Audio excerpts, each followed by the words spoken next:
Oh,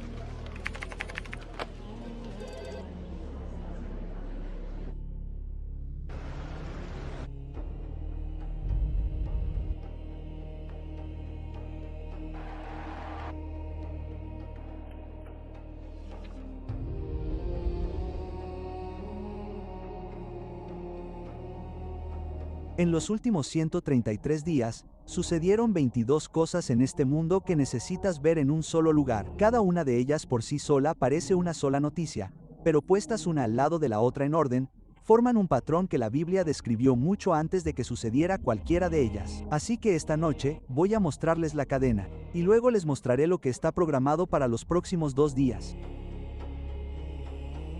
El 6 de enero de 2026, Catholic Moms y Holy Cross Family Ministries publican un artículo titulado Sabbath Rest, My New Year's Resolution. Promueve el descanso dominical como una resolución espiritual nacional. El 7 de enero, el Papa León I XIV, en su audiencia semanal, hace del ecumenismo, el diálogo interreligioso y la fraternidad la misión central de la Iglesia Católica Romana. El 8 de enero, la Heritage Foundation en Washington publica un documento de política titulado Saving America by Saving the Family. En la página 38, el informe solicita al Congreso de los Estados Unidos que proteja el domingo como un día de descanso, reflexión y tiempo en familia. 9 de enero, el Papa León I se dirige el 14 de enero a los embajadores de 184 países que mantienen relaciones diplomáticas con el Vaticano. Habla sobre la unidad visible y estructural del mundo bajo el liderazgo moral y espiritual de Roma.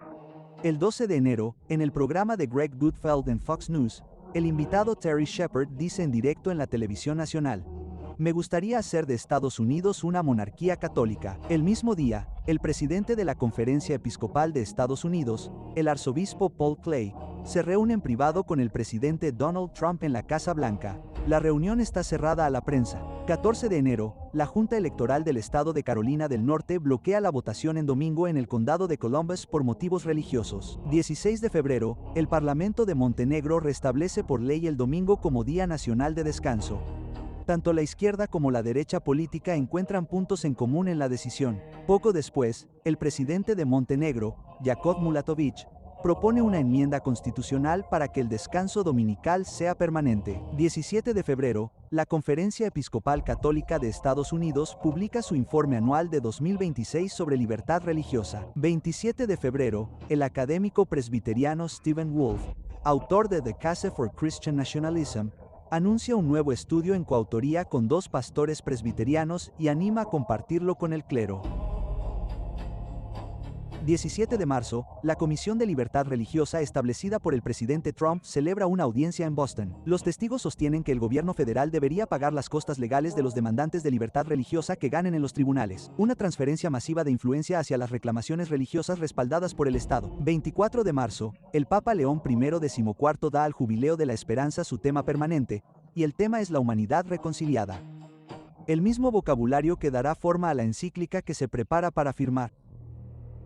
7 de abril, el secretario de Estado de Estados Unidos, Marco Rubio, se reúne con el Papa León I XIV en el Vaticano para aliviar las tensiones entre el presidente Trump y el Papa. 2 días después, el 9 de abril, Marco Rubio pronuncia un discurso en la Universidad Católica de América. Declara que el orden político de Estados Unidos se construyó para garantizar el bien común y está arraigado en la filosofía de Agustín y Aquino. Llama a Estados Unidos uno de los testimonios más orgullosos y perdurables de la verdad eterna de nuestra fe. El 13 de abril, se celebra la audiencia final de la Comisión de Libertad Religiosa en el Museo de la Biblia en Washington. El presidente de la comisión, Dan Patrick, declara al público que no existe tal cosa como la separación de la Iglesia y el Estado en la Constitución. El 4 de mayo, el presidente Donald Trump firma la primera proclamación del mes de la herencia judía estadounidense en la historia de Estados Unidos, que insta a todos los estadounidenses, no solo a los judíos estadounidenses, a observar un sabbat nacional. Va desde el ocaso del 15 de mayo hasta la noche del 16 de mayo. Esta observancia se llama Sabbat 250. El 6 de mayo, el Papa León I XIV abre su catequesis del miércoles con una lectura del documento Lumen Gentium, Párrafo 48 del Concilio Vaticano II. Dice, la Iglesia es el sacramento universal de salvación. El 8 de mayo, el Papa León I XIV completa el primer año de su pontificado recorriendo Pompeya ante 20.000 fieles, poniendo su ministerio, dice, bajo la protección de la Virgen María. El 10 de mayo, en la oración del Regina Coeli en la Plaza de San Pedro, el mismo Papa abre su discurso con las palabras, Feliz Domingo, y lee el Evangelio de Juan 14, 15. Las palabras son, si me amáis, guardad mis mandamientos. Comillas. El mismo domingo 10 de mayo, al otro lado del mundo, el periódico Fiji Sun publica una presentación ciudadana ante la Comisión de Revisión Constitucional de Fiji. La presentación, realizada por un hombre llamado Samani Koivukatkuna, pide a Fiji que restablezca por ley las restricciones dominicales. Dice que estamos perdiendo lentamente nuestra identidad como nación cristiana. El 11 de mayo, el obispo Robert Barron, que forma parte de la Comisión de Libertad Religiosa del presidente Trump, graba una invitación en vídeo al evento del National Mall en Washington. Dice que el propósito es celebrar cómo la religión y Estados Unidos se han unido de una manera tan hermosa. El 13 de mayo, aniversario de las apariciones de Fátima, el Papa León I XIV se arrodilla en silencio en el lugar de la Plaza de San Pedro donde dispararon a Juan Pablo II en 1981 y dedica su audiencia a María como miembro modelo y madre de la Iglesia. Acabo de mencionar 22 eventos repartidos en 4 continentes a lo largo de 133 días. Cada uno está documentado, cada uno tiene una fuente, cada uno es verificable. Y esto no es lo que está a punto de suceder. Esto es lo que ya ha sucedido. Y ahora quiero mostrarles lo que está programado para los próximos 2 días. Una encíclica es el documento de enseñanza papal más importante, bajo una constitución. Una primera encíclica es el acto programático de todo un pontificado. Establece el tono de todo lo que sigue. El Papa León I XIV ha estado trabajando en su primera encíclica desde el verano de 2025. El título informado es Magnifica Humanitas, en latín, Magnífica Humanidad. La Agencia Católica Alemana de Noticias, la agencia conocida como KNA, ha informado que la firma está programada para el 15 de mayo de 2026. Ese informe fue publicado por Alatea, por el National Catholic Register, por Catholic Herald en el Reino Unido, por Info Vaticanana en España, por SEAL y por el Notre Dame Church Life Journal. La oficina de prensa del Vaticano aún no ha emitido la confirmación oficial. Entonces, la fecha se ha difundido ampliamente, pero aún no está certificada. Lo que sí está certificado es el aniversario, porque el 15 de mayo de 2026 se cumplen 135 años desde que el Papa León I XIII firmó una encíclica llamada Rerum Novarum el 15 de mayo de 1891. Ese documento es la base de la doctrina social católica moderna, y los papas que vinieron después de León I XIII han creado una tradición de firmar sus propias encíclicas sociales en la misma fecha o cerca de ella. Escuche la cadena. 15 de mayo de 1891, el Papa León I XIII firma Ram Novarum. 15 de mayo de 1931, el Papa Pío XI firma Quadragesimo Anno. 15 de mayo de 1961, el Papa Juan XXIII firma Mater. 1 de mayo de 1991, el Papa Juan Pablo II firma Sentences Ananis. Esto no es un comentario adventista. Esta es una tradición católica escrita abiertamente en los propios archivos del Vaticano y publicada por todos los principales medios católicos. 135 años de encíclicas sociales en una fecha o nombradas a partir de ella, y hoy, en el 135º aniversario, León I se espera que el 14 firme su primera encíclica. El papa que firma esta encíclica no es un papa cualquiera. Su nombre de nacimiento es Robert Francis Prevost. Nació en Chicago, Illinois, el 14 de septiembre de 1955. Es agustino por orden religiosa. Es el primer estadounidense en toda la historia de la Iglesia Católica en sentarse en el trono. Fue elegido el 8 de mayo de 2025. Y el 10 de mayo de 2025, en su primer discurso ante el Colegio Cardenalicio, explicó el nombre que había elegido. Sus palabras fueron estas: en nuestros días, la Iglesia ofrece a todos el tesoro de su doctrina social en respuesta a otra revolución industrial y a los avances en el campo de la inteligencia artificial que plantean nuevos desafíos para la defensa de la dignidad humana, la justicia y el trabajo. Fíjense en esas 3 palabras: dignidad, justicia y trabajo. Esa es la tríada exacta de Ram Novarum. Párrafo 11. El nombre que eligió no es decorativo. El nombre que eligió es doctrina. Dijo al mundo desde su primera hora lo que pretendía escribe. Y la fecha en la que lo está escribiendo fue fijada 135 años antes de que él naciera. Si el Señor te ha bendecido a través de estos videos, considera unirte a nuestro Patreon en oración. Puedes apoyar esta obra allí, y también hay un nivel completamente gratuito. Sin coste ni compromiso, solo un clic con tu correo electrónico o una cuenta de Google o Facebook. Patreon también funciona como boletín informativo. YouTube puede ser frágil y si algo le pasara a este canal, Patreon es donde podré contactarte y hacerte saber dónde encontrarnos la próxima vez. El enlace está en la descripción a continuación o simplemente puedes escanear el código QR en tu pantalla. Gracias por estar aquí. Ahora, volvamos a la historia. Ahora quiero leerte exactamente en las palabras del propio Papa León I XIII lo que realmente dice el documento original de 1891. Estas no son interpretaciones, estas son palabras directas del propio texto publicado por el Vaticano. El párrafo 11 de Ram Novarum dice, leyes civiles. Leyes que, siempre que sean justas, derivan de la ley de la naturaleza su fuerza vinculante. La autoridad de la ley divina añade su sanción. Léanlo 2 veces. El derecho civil recibe su autoridad del derecho divino. Ese es el fundamento de toda la encíclica. El párrafo 41 del Ram Novarum dice, de aquí se sigue la obligación de cesar el trabajo y la labor los domingos y ciertos días festivos. El descanso del trabajo no debe entenderse como un mero abandono a la ociosidad, sino que debe ser un descanso del trabajo santificado por la religión. El descanso combinado con las observancias religiosas dispone al hombre a olvidarse por un tiempo de los asuntos de su vida cotidiana para dirigir sus pensamientos a las cosas celestiales y al culto que tan estrictamente debe a la divinidad eterna. Esto es, sobre todo, la razón y el motivo del descanso dominical. El párrafo 51 del Ram Novarum dice, la sociedad civil existe para el bien común. Retengan esa frase, el bien común. La van a escuchar de nuevo. Pronunciado por un secretario de Estado estadounidense el 9 de abril de 2026. El párrafo 57 del Ram Novarum dice, que se inste y guíe al trabajador a la adoración de Dios, a la práctica seria de la religión y, entre otras cosas, a la observancia santa del domingo. Fíjense en los verbos, cesación, instado, guiado. Esta no es una invitación. Esta es una doctrina que pide al Estado que imponga el descanso dominical porque el derecho civil recibe su autoridad del derecho divino. Escrito en 1891, reafirmado por el Papa Francisco XI en 1931.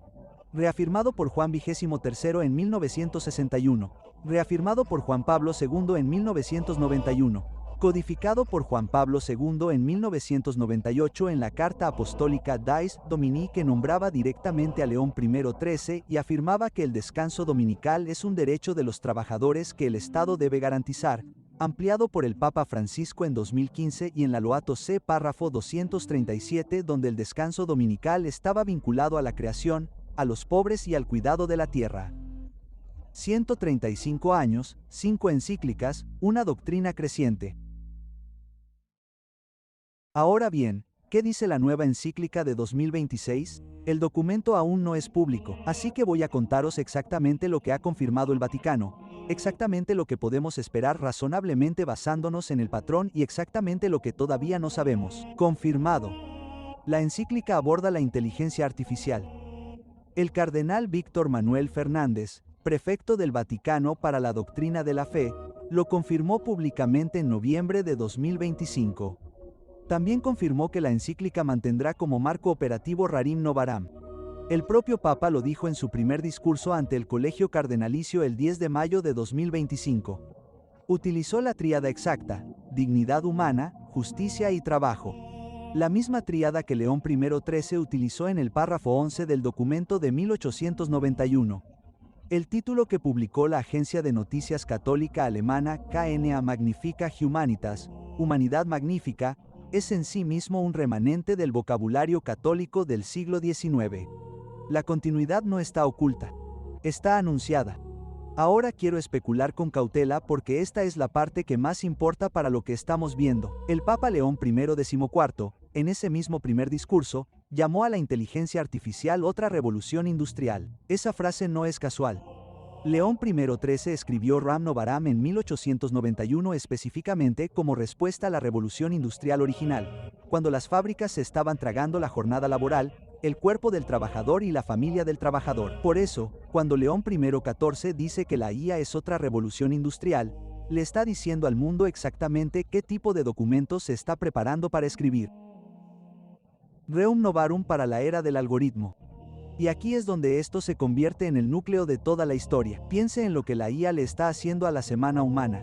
Máquinas que nunca duermen, algoritmos que programan al ser humano en un ciclo laboral de 24 horas, 7 días a la semana. Plataformas, gigas, que han desdibujado cualquier límite entre trabajo y descanso. Almacenes donde el software cronometra cada pausa para ir al baño. Conductores y mensajeros cuyos ingresos dependen de no desconectarse nunca. Toda una generación de trabajadores que ya no tienen un día. La respuesta católica a la presión industrial sobre el trabajador, escrita durante 135 años, ha sido una frase específica. Un día de descanso semanal protegido por el Estado y consagrado por la religión. Si la Magnificat Humanitas aplica el marco de Ramnavarum a la era de la IA, el siguiente paso lógico según el precedente católico es un llamamiento renovado a ese día de descanso semanal. Ahora bien, quiero ser sincero con vosotros, todavía no sabemos si el nuevo documento utilizará la palabra domingo de forma explícita. Todas las encíclicas sociales de esta cadena de aniversarios han mencionado el descanso dominical de alguna forma, pero el nuevo documento podría enunciarlo en un párrafo específico o podría incluir la misma idea discretamente dentro de las palabras descanso y dignidad del trabajo. De cualquier manera, en cuestión de horas lo veremos. No voy a inventar lo que dice el documento. Lo voy a leer cuando esté firmado. Lo que puedo deciros esta noche con seguridad es que el marco está establecido. El patrón está establecido y el día que la doctrina católica ha nombrado en este aniversario exacto durante 135 años es el mismo día en que el obispo Barron invita a Estados Unidos a reunirse frente al Capitolio dentro de 2 días. Ahora quiero poner dos documentos uno al lado del otro. A la izquierda, Ramnavarum firmado por el Papa León I XIII el 15 de mayo de 1891. A la derecha, un discurso pronunciado por el secretario de Estado de los Estados Unidos, Marco Rubio, en la Universidad Católica de América en Washington el 9 de abril de 2026. El discurso fue pronunciado 2 días después de que Rubio se reuniera con el Papa León I XIII en el Vaticano. Observe las palabras. Papa León I XIII, párrafo 51 del Ramnavarum, 1891. La sociedad civil existe para el bien común. Marco Rubio, Universidad Católica de América. La estructura de nuestro orden político en sí misma no se construyó para sancionar la licencia, sino para restringir la pasión, controlar la ambición con ambición y garantizar el bien común. La frase es idéntica. El marco es idéntico. El vocabulario es el vocabulario operativo de una encíclica del Vaticano de 1891 pronunciada ahora por el jefe de la diplomacia de los Estados Unidos en 2026. Hay más. Marco Rubio también dijo esto el mismo día. El sistema que nos dieron los fundadores pertenece a la misma tradición civilizatoria que produjo las imponentes catedrales de Roma y la filosofía de Agustín y Aquino. Él llamó a Estados Unidos uno de los testimonios más orgullosos y perdurables de la verdad eterna de nuestra fe. El secretario de Estado de Estados Unidos declara públicamente que Estados Unidos pertenece a la tradición civilizatoria de Roma. 135 años después de que León I XIII escribiera que el derecho civil recibe su sanción del derecho divino, la línea que va de 1891 a 2026 ya no es una suposición, es una frase que se completa en voz alta. Ahora, dos comparaciones más. El obispo Robert Barron, que forma parte de la Comisión de Libertad Religiosa del presidente Trump, grabó un vídeo el 11 de mayo de 2026 invitando a los estadounidenses al National Mall en Washington. Sus palabras exactas para celebrar cómo la religión y Estados Unidos realmente se han unido de una manera hermosa. Comparemos esto con el párrafo 41 del Ramnavaram de 1891. El descanso combinado con las observancias religiosas dispone al hombre a olvidarse por un tiempo de los asuntos de su vida cotidiana para dirigir sus pensamientos a las cosas celestiales. El vocabulario de la religión y la vida civil que se unen no es el lenguaje fundacional de Estados Unidos, es el lenguaje doctrinal romano y lo está diciendo un obispo católico en una Comisión Federal de Libertad Religiosa 3 días antes del aniversario de una encíclica del Vaticano. La tercera comparación es del Pacífico Sur. El domingo 10 de mayo de 2026, el periódico Fiji Sun publicó una presentación ante la Comisión de Revisión Constitucional de Fiji. El hombre que la presentó, Saman Koivitukuna, dijo lo siguiente: cuando los negocios permanecen abiertos y los deportes continúan los domingos, las personas ya no consideran ese día como algo sagrado. Formalizar las restricciones dominicales ayudaría a restaurar el respeto, la disciplina y los valores espirituales. Ahora, comparemos esto con el párrafo 57 del Ram Novarum de 1891, que se inste y guía al trabajador a la adoración de Dios, a la práctica seria de la religión y, entre otras cosas, a la santificación de los domingos. Una presentación ante el Parlamento de una isla del Pacífico utiliza la misma lógica operativa que una encíclica romana de 1891. No solo Estados Unidos, ni Europa sola, Fiji. El patrón no es regional. El patrón es global. Ahora volvamos por un momento al 8 de enero de 2026.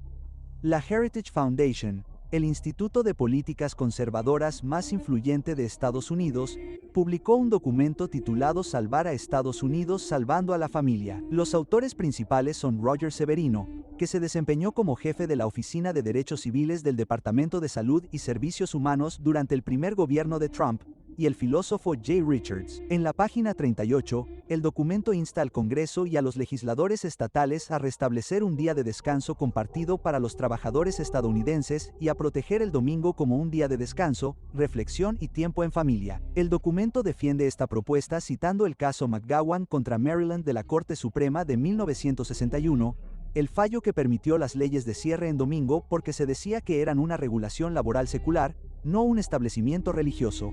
Pero en la misma página, el informe Heritage menciona abiertamente el propósito religioso. Defiende el descanso dominical como protección contra la falta de hogar espiritual y como estímulo para la observancia religiosa.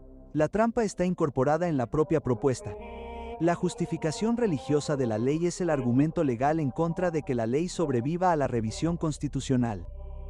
El caso Heritage Sites anularía la ley que Heritage solicita. El documento no se da cuenta de que se nombra el problema que no puede resolver.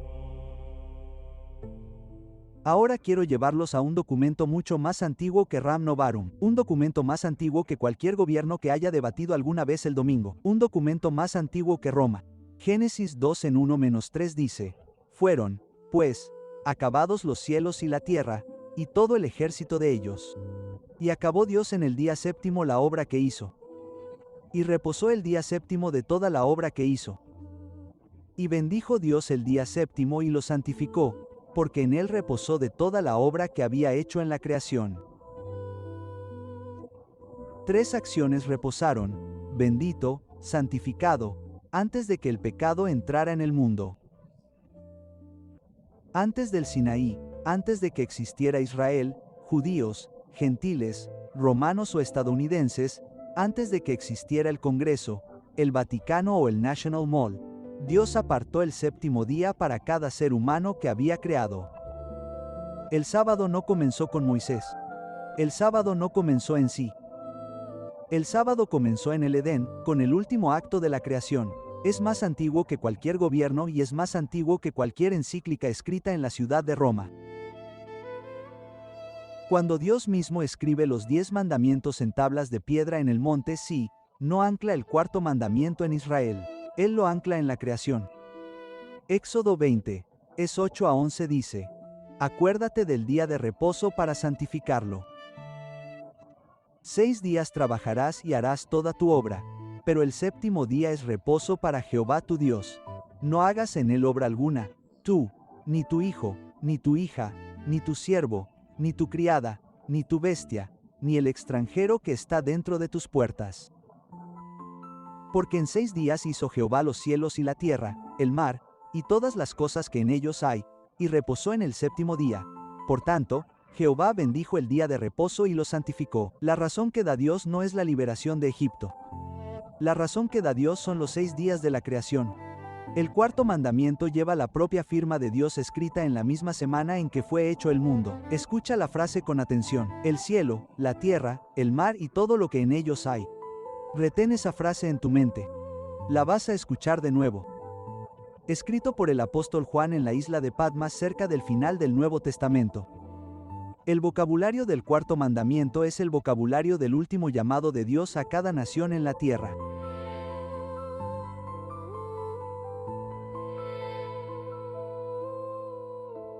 Siglos antes de que surgiera el Imperio Romano, antes de que se escribiera ninguna encíclica, el profeta Daniel tuvo una visión nocturna. Vio 4 bestias que surgían de un gran mar, cada una representando un reino de este mundo. Y de la cuarta bestia salió un cuerno pequeño, un poder que hablaría grandes palabras contra el Altísimo. Daniel 7:25 de la mañana dice: y hablará grandes palabras contra el Altísimo, y quebrantará a los santos del Altísimo, y pensará en cambiar los tiempos y la ley, y serán entregados en su mano hasta tiempo, y tiempos, y medio tiempo. Una frase es el sello de identificación: piensa en cambiar los tiempos y las leyes. Solo un poder en toda la historia del mundo ha reclamado abiertamente la autoridad para alterar la ley de Dios en lo que respecta al día de adoración.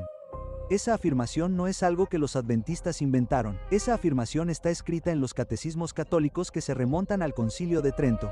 Daniel lo vio casi 2500 años antes de que sucediera. Y hoy, en el 135º aniversario de Rerum Novarum, tú y yo veremos un capítulo más de esa misma historia escrita en tiempo real por el primer estadounidense que se sentó en el trono de Pedro. En los días de Jesús, el sábado había quedado sepultado bajo una montaña de reglas humanas. Los fariseos lo habían convertido en una carga. Así que cuando Jesús caminó por un campo de trigo en sábado y sus discípulos arrancaron espigas de maíz para comer, los líderes religiosos se quejaron. Y Jesús les respondió con una frase que ha resonado a lo largo de 2000 años. Marcos 2:27 de la mañana y 28 dice: el sábado fue hecho por causa del hombre, y no el hombre por causa del sábado. Por lo tanto, el Hijo del Hombre es Señor también del sábado. Escuchad esto: Señor también del sábado. No es Señor de un sábado elegido por un Estado, ni Señor de cualquier día que un gobierno decida imponer. Es Señor del sábado, el que comenzó en el Edén, el que fue grabado en piedra en el Sinaí, el que Jesús mismo guardó cada semana de su vida terrenal. Cristo no abolió el sábado. Cristo aclaró a quién pertenece, y la respuesta no es el Vaticano. La respuesta es el Hijo del Hombre. Cerca del final del Nuevo Testamento, en la isla de Patmos, el apóstol Juan escucha a un ángel hablar a cada ser humano vivo. Apocalipsis 14 en 6 y 7 dice: y vi volar por en medio del cielo a otro ángel, que tenía el evangelio eterno para predicarlo a los moradores de la tierra, a toda nación, tribu, lengua y pueblo, diciendo a gran voz: temed a Dios, y dadle gloria, porque la hora de su juicio ha llegado. Y adorad a aquel que hizo el cielo y la tierra, el mar y las fuentes de las aguas.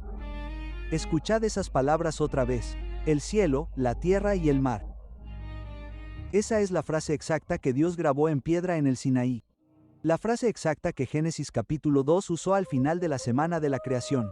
Cuando el último llamado de Dios sale a cada nación de la tierra, se pronuncia en el vocabulario del cuarto mandamiento. El Dios que debe ser adorado es el Dios que hizo, y el sello del que hizo es el día en que reposó. Apocalipsis 14 no es una doctrina nueva. Apocalipsis 14 es el cuarto mandamiento elevado al cielo por un ángel y hablado a cada nación en la misma hora en que una imagen de una bestia está a punto de se imponga en toda la tierra. Algunos han preguntado si el sábado terminó con la cruz. El libro de Hebreos les responde directamente después de la resurrección de Jesús, dirigido a los cristianos. Hebreos 4 en 9 y 10 dice: por tanto, queda un reposo para el pueblo de Dios, porque el que ha entrado en su reposo, también ha reposado de sus obras, como Dios de las suyas. La palabra griega para descanso en el versículo 9 es sabatismos. No significa descanso en un sentido general, significa una observancia continua del séptimo día, el sábado, modelado según el propio descanso de Dios de la creación. El escritor inspirado de Hebreos les dice a los creyentes después del Calvario que el sabatismo permanece inmóvil. Ahora volvamos a lo que dijo el secretario de Estado de los Estados Unidos el 9 de abril de 2026. Marco Rubio le dijo a la Universidad Católica de América que la fundación de Estados Unidos pertenece a la tradición de Agustín y Aquino, que Estados Unidos es uno de los testimonios más orgullosos y perdurables de la verdad eterna de nuestra fe. La historia honesta dice algo muy diferente. En 1565, las fuerzas católicas españolas destruyeron el asentamiento protestante francés en Fort Caroline, en lo que ahora es Jacksonville, Florida. Masacraron a los hugonos franceses en lo que se conoció como la Masacre de Matanzas. El Servicio de Parques Nacionales de los Estados Unidos lleva el registro oficial. Los hombres que escribieron la primera enmienda a la Constitución de los Estados Unidos no eran ajenos a esa historia. Escribieron: el Congreso hará ninguna ley respecto al establecimiento de una religión, porque habían leído lo que la religión impuesta por el Estado le había hecho a Europa durante 1000 años. La primera enmienda no es la heredera de Rahram Navarum. La primera enmienda es el rechazo de Ram Navarum. La América que se describe hoy en el piso de la Universidad Católica de América no es la América que los fundadores construyeron con gran esfuerzo, es el viejo mundo del que huyeron los fundadores. Aquí es donde la advertencia se convierte en promesa, porque no quiero que salgan de este video asustados, quiero que salgan de este video libres. La adoración no se puede ordenar. En el momento en que un gobierno ordena a un hombre o una mujer doblegar la conciencia, la adoración deja de ser adoración, se convierte en actuación. Cristo mismo nunca obligó a nadie, se paró en la ladera de una colina y dijo: el que quiera, que venga. Comillas, el Padre que está en el cielo no busca esclavos del temor, sino hijos del amor. El Evangelio de Juan 2:15 de la tarde dice: si me amáis, guardad mis mandamientos. Ese es el versículo exacto que leyó el Papa León I XIV en el Regina Coeli el domingo 10 de mayo de 2026. Pronunció esas palabras en una tribuna dominical, y la pregunta que plantea ese versículo no es si se deben guardar los mandamientos. La pregunta es de quién son los mandamientos y en qué día. La Biblia responde a esa pregunta: el día que Dios bendijo, el día que Dios santificó, el día que Jesús guardó. El día nombrado en piedra escrito por el dedo de Dios con la creación misma como razón. Así que quiero invitarlos este fin de semana. Esta noche lean ustedes mismos Génesis 2. Mañana lean Éxodo 20. El domingo por la mañana a la hora exacta en que el National Mall en Washington comienza su servicio del amanecer. Lean Apocalipsis 14. Lea las palabras ustedes mismos. Compárelas ustedes mismos. No necesito que crean en mi palabra. Necesito que crean en la palabra de Dios. Y si el viernes, el Papa León I XIV firma la nueva encíclica, escuchen lo que dice. Si aparece la palabra domingo, el patrón es completamente visible. Si no aparece, el patrón sigue ahí, porque la doctrina de 135 años no son una palabra. Son un marco. De cualquier manera, ahora tienes ojos para ver. El séptimo día, el sábado, es más antiguo que cualquier gobierno, es más antiguo que cualquier encíclica, es más antiguo que cualquier centro comercial nacional. Fue lo primero que Dios bendijo en la Biblia. Y en la última página de la Biblia, un ángel que vuela por el cielo llama a todas las naciones a adorar al Creador usando las mismas palabras que Dios mismo grabó en el monte Sí. El patrón es completo. La invitación sigue en pie. Que Dios los bendiga, amigos míos, y recuerden que la verdad los hará libres.